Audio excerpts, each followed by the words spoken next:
Apa berkat dari kebangkitan Tuhan Yesus? Yang ketiga, kita dipelihara dalam kekuatan Allah selama di dunia. Kita dilahirkan kembali, kita diberi jaminan pasti masuk surga. Tapi selagi kita menantikan ke sana di dunia ini pun Tuhan memelihara kita dengan kekuatan kuasanya. Haleluya.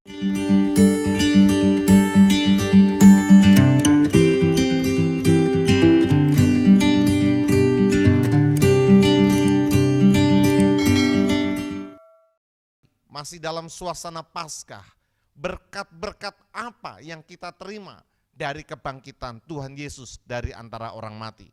Mari kita membaca bagian firman Tuhan dalam 1 Petrus pasal yang pertama ayat yang ketiga sampai dengan ayat yang ketujuh. 1 Petrus pasal yang pertama ayat yang ketiga sampai dengan ayat yang ketujuh. Terpujilah Allah dan Bapa Tuhan kita Yesus Kristus, yang karena rahmat-Nya yang besar telah melahirkan kita kembali oleh kebangkitan Yesus Kristus dari antara orang mati, kepada suatu hidup yang penuh pengharapan untuk menerima suatu bagian yang tidak dapat binasa, yang tidak dapat cemar, yang tidak dapat layu, yang tersimpan di surga bagi kamu, yaitu kamu yang dipelihara dalam kekuatan Allah karena imanmu, sementara kamu menantikan keselamatan yang telah tersedia untuk dinyatakan pada zaman akhir. Bergembiralah akan hal itu, sekalipun sekarang ini kamu seketika harus berduka cita oleh berbagai-bagai pencobaan. Maksud semuanya itu ialah untuk membuktikan kemurnian imanmu yang jauh lebih tinggi nilainya daripada emas yang fana yang diuji kemurniannya dengan api, sehingga kamu memperoleh puji-pujian dan kemuliaan dan kehormatan pada hari Yesus Kristus menyatakan dirinya. Haleluya, puji Tuhan. Bapak Ibu Saudara, dalam ayat-ayat ini mengandung kebenaran yang begitu indah. Berkat-berkat yang kita dapatkan seiring kebangkitan Tuhan Yesus dari antara orang mati. Berkat yang pertama adalah kita dilahirkan kembali. Bapak Ibu Saudara, di dalam ayat yang ketiga dikatakan, terpujilah Allah dan Bapa Tuhan kita Yesus Kristus, yang karena rahmat-Nya yang besar telah melahirkan kita kembali oleh kebangkitan Yesus Kristus dari antara orang mati. Haleluya. Bapak Ibu Saudara, sesungguhnya kelahiran kembali merupakan konsep yang harus kita terima dengan iman, bukan dengan pengertian manusiawi kita. Ketika Tuhan Yesus berkata kepada Nikodemus, salah seorang anggota Sanhedrin, pengajar Israel, dia berkata, kamu harus dilahirkan kembali. Kalau kamu tidak dilahirkan kembali, kamu tidak dapat masuk dalam kerajaan surga. Kalau kamu tidak dilahirkan dari air dan roh, kamu tidak dapat melihat kerajaan Allah. Lalu kemudian Nikodemus berkata, bagaimana mungkin aku yang sudah tua ini harus kembali ke rahim ibuku dan dilahirkan kembali? Cara berpikir Nikodemus adalah cara berpikir manusia. Tetapi konsep kelahiran kembali ini harus kita terima dengan iman. Ini adalah hal rohani yang hanya bisa dipahami oleh manusia rohani. Kata dilahirkan kembali dalam bahasa Yunani adalah kata genete anoten. Genete anoten itu mempunyai pengertian yaitu pengulangan yang mengharuskan sumber asli yang mengulang. Pengulangan yang mengharuskan sumber aslinya yang melakukannya. Bapak Ibu, saya punya laptop merek tertentu, karena ini ditayangkan secara live, tidak elok menyebutkan mereknya. Nah, beberapa minggu ini bermasalah dan saya kesulitan sekali mengerjakan tugas-tugas saya karena laptopnya bermasalah. Hard disknya mati. Lalu kemudian saya bawa ke toko yang menjual laptop itu kepada saya. Dan kemudian tokonya berkata, Pak maaf Pak, karena ini yang bermasalah adalah hard disknya, kami tidak bisa tangani. Ini harus dikembalikan kepada pabrik pembuatnya. Ya, pabrik pembuatnya.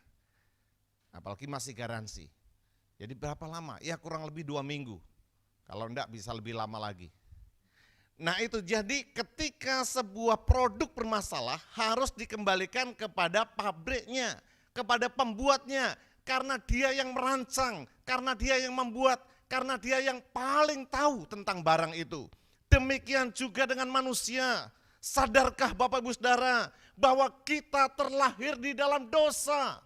Akibat kejatuhan Adam dan Hawa, seluruh umat manusia terhitung sebagai orang berdosa. Kita tercemar oleh dosa, pikiran kita ternoda oleh dosa, perasaan kita tercemar oleh dosa. Perbuatan-perbuatan kita menunjukkan bahwa sesungguhnya kita adalah orang berdosa. Roma 3 ayat 23 berkata, semua orang telah berbuat dosa dan telah kehilangan kemuliaan Allah. Tak satu pun di mata Tuhan yang dikatakan layak, baik dan berkenan kepada Tuhan. Kita semua sudah tercemar oleh dosa. Itulah sebabnya perlu dikembalikan kepada pemilik, dikembalikan pada pembuatnya. Tidak lain tidak bukan adalah Allah sendiri. Melalui proses kelahiran kembali, kita disucikan, kita dikuduskan, dan kita dilayakkan oleh Tuhan. Bapak Ibu Saudara, ini adalah sebuah konsep yang sangat indah sekali. Hidup yang sudah rusak karena dosa tidak bisa diperbaiki dengan peraturan-peraturan agamawi. Oh, coba latih dia, coba didik dia dalam sebuah sekolah, maka dia akan menjadi baik. Oh, mungkin peraturannya yang harus diubah. Itulah sebabnya perubahan undang-undang, ditambahkan undang-undang untuk membuat manusia lebih baik. Faktanya ialah semakin banyak undang-undang dibuat, pelanggaran justru semakin banyak. Karena yang bermasalah adalah yang ada di dalam diri manusia. Bukan perbuatannya, tetapi harddisknya itu yang harus diperbaiki. Apa yang ada di dalam manusia itu yang perlu dilahirkan kembali, dipulihkan kembali. Roma 7 ayat yang ke-19-20 berkata demikian. Sebab bukan apa yang aku kehendaki, yaitu yang baik yang aku perbuat. Melainkan apa yang tidak aku kehendaki, yaitu yang jahat yang aku perbuat. Jadi jika aku berbuat apa yang tidak aku kehendaki, maka bukan lagi aku yang membuatnya, tetapi dosa yang diam di dalam aku. Itulah sebabnya Rasul Paulus berkata, aku ini manusia celaka. Siapakah yang dapat melepaskan aku dari tubuh maut ini? Ada keinginan untuk melakukan yang baik, ada kerinduan untuk melakukan yang baik, ternyata yang dilakukan jahat. Karena dia tertawan di dalam dosa. Itulah keadaan semua manusia, tanpa terkecuali siapapun dia, sudah tercemar oleh dosa dan perlu dilahirkan kembali. Ada seorang narapidana dari Malaysia punya kebiasaan aneh, yaitu menginjak kaki orang. Oleh karena perbuatan itulah, maka dia dijebloskan ke dalam penjara. Beberapa bulan karena perbuatan yang tidak menyenangkan, yaitu menginjak kaki orang ini, dia dilepaskan. Lalu kemudian dia injak kaki orang lagi, lalu dia dimasukkan penjara. Kemudian narapidana ini berkata, tolong saya, tolong jangan lepaskan saya dari penjara ini. Sebab saya tahu kalau saya keluar dari penjara saya akan injak kaki orang lagi dan saya akan masuk ke penjara lagi. Dia tertawan oleh dosa, dia tidak berdaya oleh dosa. Adakah kita mempunyai pergumulan yang sama? Saudara yang menyaksikan ibadah ini secara live streaming, apakah punya pergumulan yang sama? Ingin melakukan yang baik, ingin berbuat yang baik, tapi kok yang jahat yang aku lakukan. Siapa yang bisa melepaskan aku dari tubuh maut ini? Kabar baik, hari ini Tuhanlah yang sanggup. Ada masalah dalam hidupmu, kembalikan kepada pembuatnya, kembalikan kepada pemiliknya. Tuhan yang sanggup mengubahkan hidup kita melalui apa? Kelahiran kembali. Kita dilahirkan kembali. Agama sepupu berkata, kembali menjadi fitri, kembali menjadi suci, lahir kembali. Manusia lama berlalu, manusia yang baru yang muncul. Kemudian hidup kita yang sudah rusak karena dosa tidak bisa diperbaiki dengan berbuat baik. Oh, saya mau melakukan perbuatan baik supaya karakter saya yang jelek, karakter saya yang jahat itu dapat dikurangi. Sesungguhnya konsep ini sangat berbahaya, Bapak Ibu Saudara.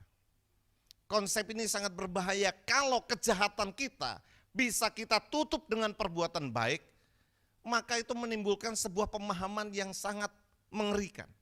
Itulah sebabnya hal ini meracuni beberapa orang. Paling tidak kita kenal namanya Pablo Juan Escobar. Seorang bandar kartel narkoba dari Kolombia. Sangat terkenal. Bagaimana dia menjual narkotika, tetapi hasil penjualannya dipakai untuk bangun gereja, dipakai bangun sekolah, dipakai untuk membangun jembatan, dipakai untuk kesejahteraan masyarakat miskin. Sangka dia dengan berjualan narkoba dia menolong orang, maka kejahatannya ini akan tertutupi dengan perbuatan baik. Banyak orang demikian kan, korupsi. Tapi lihat Pak, hasil korupsi saya untuk membantu panti asuhan.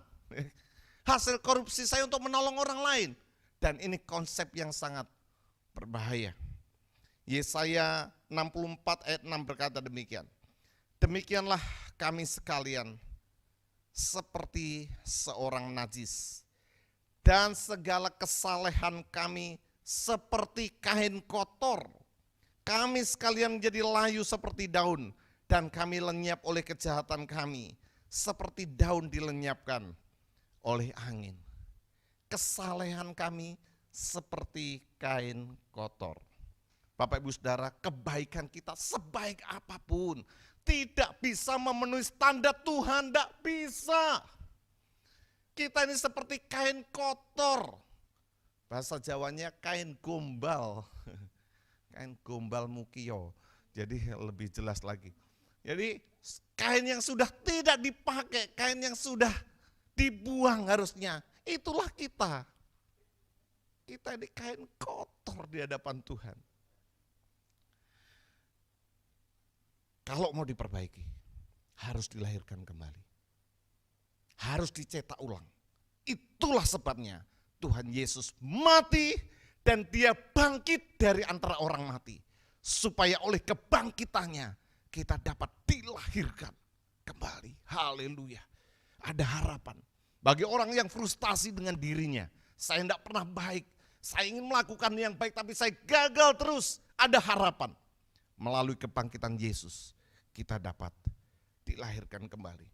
Jadi melakukan peraturan-peraturan agamawi. Berbuat baik, beramal, berpuasa. Tidak akan pernah dapat memperbaiki hidup kita yang sudah tercemar oleh dosa. Hanya melalui kelahiran kembali oleh kebangkitan Tuhan Yesus dari antara orang mati, maka hidup kita akan diubahkan. Yang kedua Bapak Ibu, apa berkat dari kebangkitan Tuhan Yesus? Yang kedua kita menerima hidup yang kekal. Haleluya. Dalam ayat yang keempat, untuk menerima suatu bagian yang tidak dapat binasa, yang tidak dapat cemar, dan yang tidak dapat layu, yang tersimpan di surga. Bagi kamu, haleluya, puji Tuhan. Bapak Ibu Saudara, semua yang kita pandang di sekitar kita dapat binasa. Terjemahan lain, rusak. Bangunan ini bisa rusak. Dapat cemar, kain itu biasanya dikatakan cemar. Dapat layu, tumbuh-tumbuhan atau tubuh manusia juga bisa dikatakan layu. Kalau sudah menjadi tua maka menjadi layu. Tetapi oleh kebangkitan Tuhan Yesus dari antara orang mati, kita menerima bagian yang tidak dapat binasa, yang tidak dapat cemar, yang tidak dapat layu. Apa itu? Ayat 9 memberitahu kita. Karena kamu telah mencapai tujuan imanmu, yaitu keselamatan jiwamu.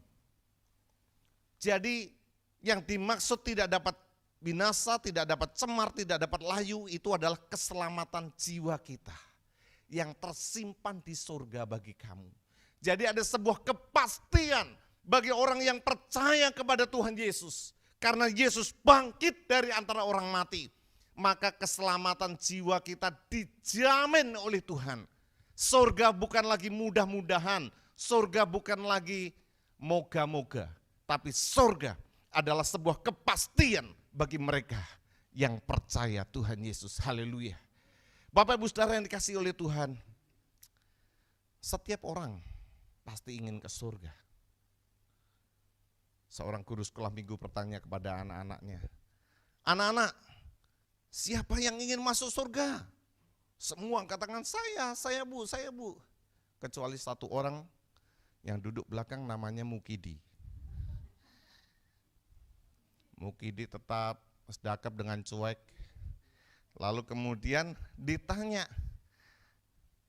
Mukidi, kamu enggak mau masuk surga? Mau bu. Loh kok enggak angkat tangan? Lah memang sudah mau berangkat?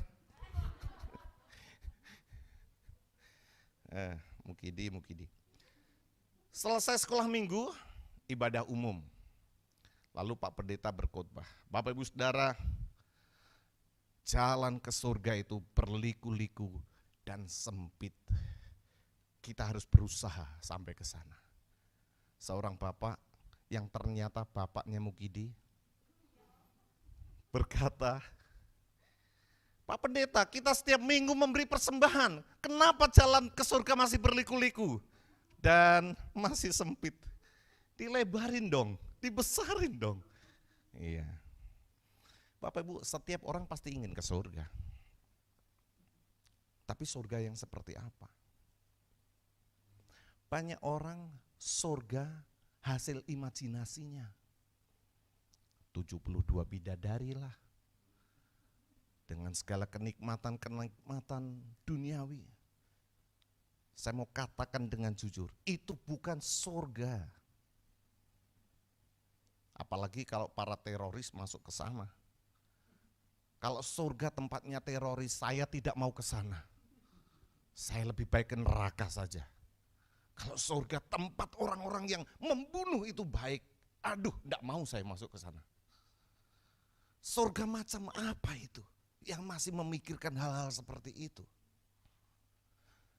Surga menurut konsep Alkitab, surga itu mulia. Ini indah. Surga itu mulia. Wahyu pasal 21 ayat 11 berkata, kota itu penuh dengan kemuliaan Allah dan cahayanya sama seperti permata yang paling indah. Luar biasa kan? Bagaikan permata yaspis, jernih seperti kristal.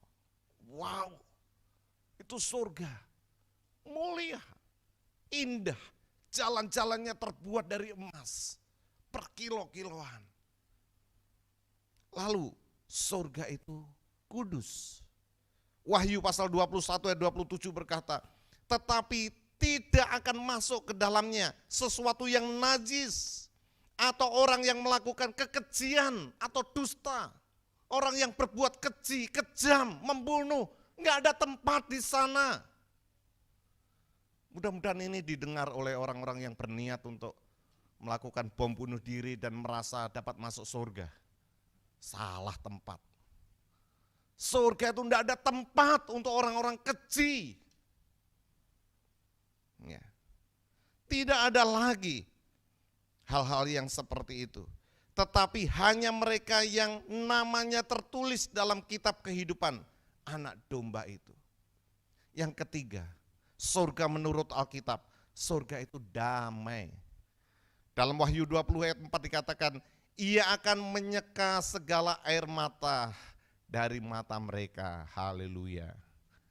Saudara di bumi ini yang sering nangis terus, percayalah di sana tidak ada lagi air mata. Haleluya. Ini loh surga yang Alkitab tunjukkan kepada kita. Kematian tidak akan ada lagi. Kita pedih di masa pandemi ini. Orang-orang yang kita kenal, orang-orang yang kita kasihi, satu demi satu dipanggil Tuhan. Tapi di surga kematian tidak ada lagi. Kesedihan, tangisan atau kesakitan pun akan tidak ada pula. Hal-hal yang lama sudah lenyap. Tidak ada namanya sakit asam urat atau asam lambung. Tidak ada lagi. Tidak ada lagi kesedihan, tidak ada lagi duka cita, tidak ada lagi kejahatan, tidak ada lagi nafsu. Oh, ke surga yang seperti inilah yang saya tuju. Ke surga yang seperti inilah yang saya rindukan. Haleluya, puji Tuhan. Bapak Ibu Saudara, hanya satu cara kita masuk ke sana, yaitu melalui iman dan percaya kita kepada Tuhan Yesus. Mengapa? Karena Tuhan Yesus sudah mati di atas kayu salib, memikul hukuman dosa kita.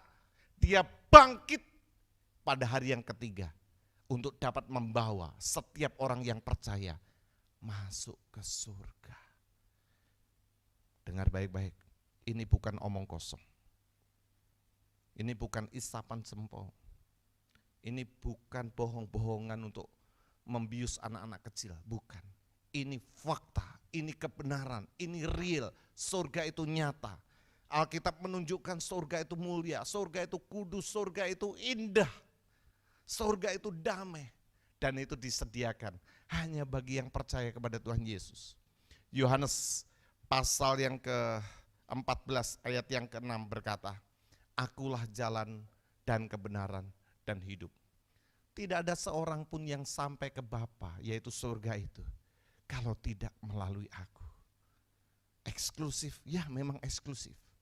Hanya melalui Yesus, satu-satunya jalan menuju ke surga. Karena apa? Karena Yesus sudah mati dan bangkit dan hidup untuk selama-lamanya.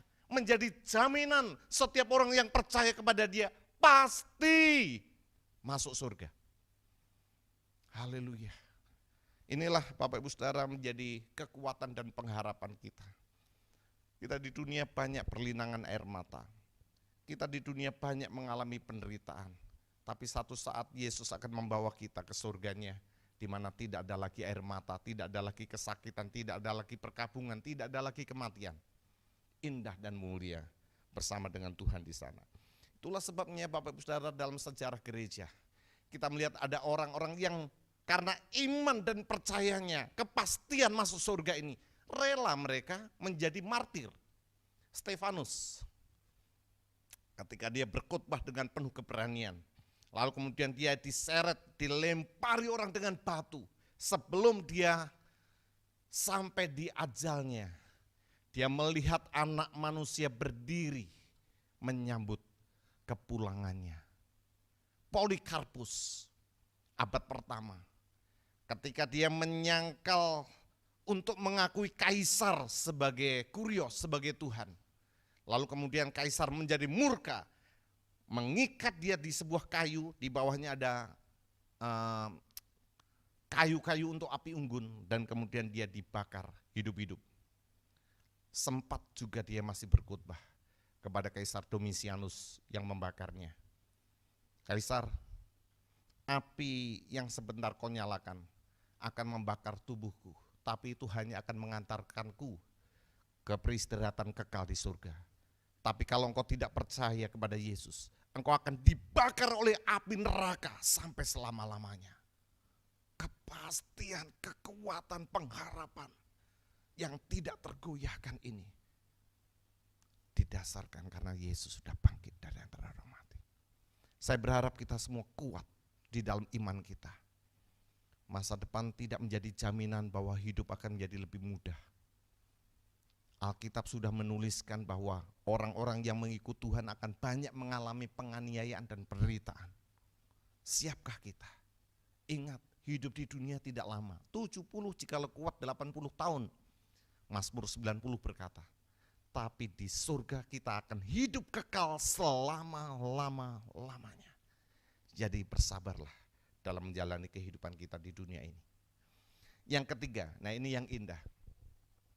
Apa berkat dari kebangkitan Tuhan Yesus? Yang ketiga, kita dipelihara dalam kekuatan Allah selama di dunia. Kita dilahirkan kembali, kita diberi jaminan pasti masuk surga, tapi selagi kita menantikan ke sana di dunia ini pun Tuhan memelihara kita dengan kekuatan kuasanya. Haleluya, ini Tuhan kita Bapak Ibu Saudara.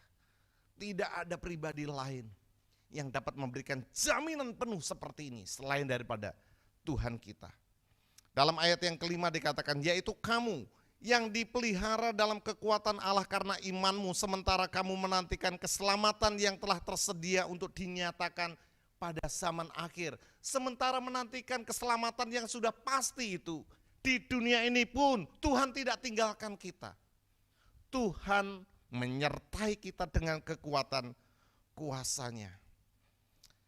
Dipelihara Tuhan, dijamin Tuhan, dijaga Tuhan, dituntun oleh Tuhan. Meskipun pemeliharaan Tuhan ini tidak menjamin kita tidak mengalami pencobaan. Di dalam ayat yang ke-6 dan 7 dikatakan, bergembiralah akan hal itu, sekalipun sekarang ini kamu seketika harus berduka cita oleh berbagai-bagai pencobaan. Maksud semuanya itu ialah untuk membuktikan kemurnian imanmu yang jauh lebih tinggi nilainya daripada emas yang fana, yang diuji kemurnian dengan api, sehingga kamu memperoleh puji-pujian dan kemuliaan dan kehormatan pada hari Yesus Kristus menyatakan dirinya. Lalu, apa yang harus kita buat selagi kita ada di dunia? Yang pertama, hiduplah oleh iman. Tadi dalam ayat yang kelima dikatakan, yaitu kamu yang dipelihara dalam kekuatan Allah karena imanmu. Bapak Ibu Saudara, hiduplah oleh iman. Iman ada dua, ada iman yang menyelamatkan tapi ada iman yang menguatkan. Iman yang menyelamatkan saat pertama kali kita membuka hati menerima Yesus sebagai Tuhan dan Juru Selamat kita. Tapi iman yang menguatkan adalah iman yang kita bangun dari hari ke hari. Mempercayakan hidup kepada Tuhan setiap hari. Itulah iman yang menguatkan dan inilah yang Tuhan mau selagi kita hidup dalam dunia. Jangan goyah oleh bermacam-macam persoalan yang terjadi dalam hidupmu. Tetapi berimanlah kepada Tuhan. Yang kedua, hidup bersukacita. Tadi dikatakan di ayat yang ke-6, bergembiralah akan hal itu. Bapak Ibu Saudara, Tuhan mau kita sebagai anak-anak Tuhan bukan anak-anak Tuhan yang pemurung, bukan anak-anak Tuhan yang suka mengeluh, bukan anak-anak Tuhan yang suka mengomel, bukan anak-anak Tuhan yang suka bersungut-sungut. Tuhan mau kita sebagai anak Tuhan itu selalu bergembira. Itulah sebabnya dalam Alkitab kita sering melihat perintah-perintah Tuhan. Bergembiralah, bersukacitalah, mengucap syukurlah dalam segala keadaan. Itu yang Tuhan mau. Tuhan mau dengar dari mulut kita bukan keluh kesah, tapi pujian, ucapan syukur, penyembahan yang kita naikkan kepada Tuhan. Tuhan sudah menjamin hidup kita, dijaga di dunia dengan kekuatan tangannya, dijamin hidup kekal di surga, apalagi yang kurang. Adakah sesuatu yang membuat saudara sampai harus berkeluh kesah? Coba ingat kebaikan Tuhan, coba lihat jaminan yang Tuhan berikan. Tidakkah itu menggerakkan hatimu untuk memuji Tuhan, untuk mengucap syukur pada Tuhan? Kadang berat sekali mulut kita untuk memuji Tuhan. Pemimpin pujian aja harus dorong-dorong kita supaya kita memuji Tuhan. Kadang-kadang di rumah mulut kita lebih banyak mengomel, mengeluh, bersungut-sungut, bukan memuji dan menyembah Tuhan. Yang ketiga, Bapak Ibu Saudara, bagaimana kita selagi masih hidup di dunia? Yang ketiga adalah tahan ujilah dalam pencobaan.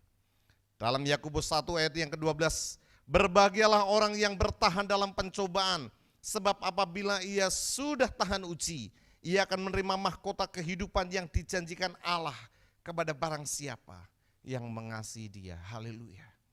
Tadi saya katakan jaminan pemeliharaan Tuhan dalam hidup kita tidak berarti kita lepas dari pencobaan.